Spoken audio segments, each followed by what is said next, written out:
আসসালামু আলাইকুম। তো রান্না করতে করতে কিছু কথা বলি চলেন। আমাদের জীবনটা আসলে ঠিক রান্নার মতোই, কখনো মিষ্টি কখনো ঝাল, সবসময় মাপকাঠি ঠিক হয় না, কখনো লবণ বেশি তো কখনো কম। তবুও যদি আমরা ধৈর্য ধরে মেনে নেই, শেষমেশে সেই রান্নাটা হয়ে যায় সবার প্রিয়। জীবনও তেমনই, একটু ধৈর্য, একটু কৃতজ্ঞতা আর আল্লাহর উপর পূর্ণ ভরসা। শেষে দেখা যায় আল্লাহ এমনভাবে ব্যবস্থা করে দেন যা আমরা ভাবতেও পারি না। যাই হোক, কথা বলতে বলতে ভুলে গেছি, এগুলো হচ্ছে ফ্রোজেন সিমের বিচি। এগুলো দিয়ে আজকে মাছ দিয়ে রান্না করব। বাংলাদেশে থাকতে কত সবজি যে অ্যাভয়েড করতাম, কিন্তু বিদেশে আসার পর সবজির কদর বুঝতে পারতেছি।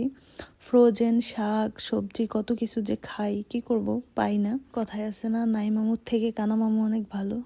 তো এখানে আমি চিকেনটা বসিয়ে দিচ্ছি, অন্য চুলায় সিমের বিচিটাও বসিয়ে দিচ্ছি। রান্না করতে করতে ভিডিও করা অনেক বেশি প্যারা, এটা যারা করে তারাই জানে। মাঝখানে আমি অনেকগুলো ক্লিপ নিতে ভুলে গেছি।